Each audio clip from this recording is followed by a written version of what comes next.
Dear students, a very good shiny morning to all of you. Here I am Manja Pramani.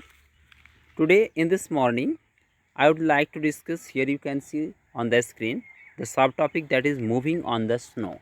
Last class, I already discussed about the jungle and how the children of rural area, their village nearby jungle, how they cross the jungle and they go to their school, how they feel, what type of natural phenomena, what type of natural feelings they can enjoy the natural beauty. So all the things regarding this already I have discussed. Today in this morning I would like to discuss moving on the snow. Here you can see on the screen a picture, and a picture, a picture says many things about a topic. Here the topic, the subtopic, moving on the snow. In this chapter we are going to learn about many ways, many type of overcoming method, how they challenges, how they face the challenges of natural phenomena. बहुत हमारे भारत के जगह जगह पर जगह जगह का प्रकृति या क्लाइमेटिक कंडीशन है, उस चैलेंज को फेस करते हुए बच्चे कैसे स्कूल में पहुंचते हैं, this is the fact of this chapter. And one by one we are going to discuss about those factors. And this day I would like to discuss the moving on the snow. So here you can see the picture, and this picture is adapted from northern hills. You can get the idea about the northern hills, in our country, in India. Bharat की जो उत्तरी तरफ है वो एक पूरा Himalayan range है, जो हिली रेंज है, माउंटेन रेंज है. तो बहुत सारे पहाड़ी क्षेत्र हैं, और ऊंचे होने के कारण और यहाँ के कुछ क्लाइमेटिक खास कंडीशन के कारण यहाँ स्नोफॉल होते रहता है. अब लद्दाख के बारे में भी आगे जा कर के पढ़ेंगे. लेह लद्दाख से लेकर के हिमाचल प्रदेश, उत्तराखंड के कुछ जगह, तो ये सारे जो हमारे नॉर्दर्न क्षेत्र में, जो हमारे हिमालय हमारे देश के ताज कहा जाता है. अगर हम भारत को भारत माता के रूप में देखें तो हमारे क्राउन जैसे हैं, सरताज जैसे हैं, जो एकदम एक तरफ से दूसरे तरफ तक फैला हुआ है. और उसमें से जितने स्टेट्स हमारे आते हैं, those states covered by snowfall. So such type of you can see here, you can observe the picture, and you can know that this is the snowfall area, and this is the whitest portion, and back of the whitest portion you can see somewhere black spot. Those are open, there no snowfall, there are no snow covered, but here some trees also, and those trees have no leaf and such type of greeneries. यहाँ जैसे कि अब जंगल में हमारे plane क्षेत्र में या फिर प्लेट्यू एरिया में हमारे जिस तरह के जंगल आप देखते हैं, ग्रीनरी, जिस तरह के पत्तेदार जंगल देखते हैं, इस तरह के जंगल आपको यहाँ हमारे नॉर्दर्न हिल्स में नहीं देखने को मिलती हैं.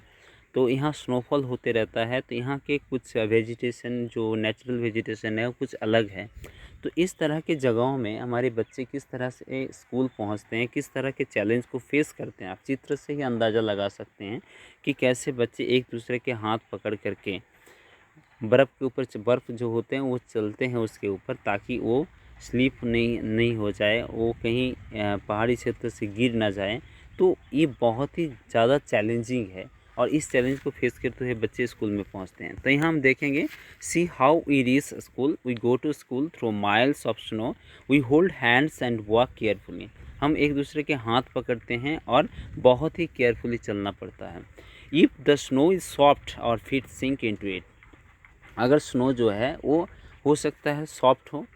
आप देखे होंगे आइसक्रीम जब आप खाते हैं तो वो बहुत ही सॉफ्ट भी मिलता है हमें, और कहीं कहीं हम देखते हैं कि बहुत ज़्यादा फ्रीज होने के कारण हार्ड भी होता है.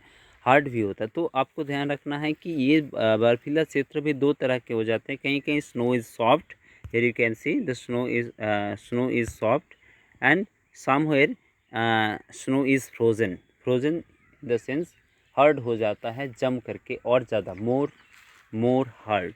So you can see here how the children, how the students of that area, they go to their school.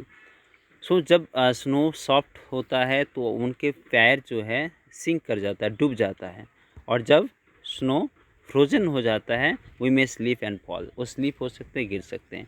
तो इस तरह की डिफ़िकल्टीज़ को वो डे टू डे लाइफ में स्कूल जाने के लिए फेस करते हैं, लेकिन चैलेंजेस जितने भी हों बच्चे वहाँ के स्कूल पहुँचते हैं, जाते हैं। तो इस तरह से हमारे देश में तरह तरह के नेचुरल डाइवर्सिटी हैं। कहीं आप देख सकते हो कि हमारे राजस्थान में थर जैसे डिजर्ट भी है जहाँ लोग कैमल कार्ट से स्कूल पहुँचते हैं बच्चे, और इस तरह की जगह भी है जहाँ बर्फीला है, स्नोफॉल होते रहते हैं, और वहाँ सॉफ्ट स्नो भी देखने को मिलता है, फ्रोजन स्नो भी देखने को मिलता है। तो इस तरह की स्थिति में भी बच्चे जाते हैं। कहीं बहुत ज़्यादा बारिश होने के कारण there are many areas those are water bodies and we have to cross the water bodies just like by using breeze, bamboo breeze, that may be bamboo breeze, that may be concrete breeze, that may be there are many ways to cross the water bodies, but we have to cross the water bodies. So there are multiple type of difficulties, there are many type of natural phenomena diversity you can see in our country, and in this chapter you can know many ideas about it. So this subtopic already you have been known about it. So some questions here regarding this.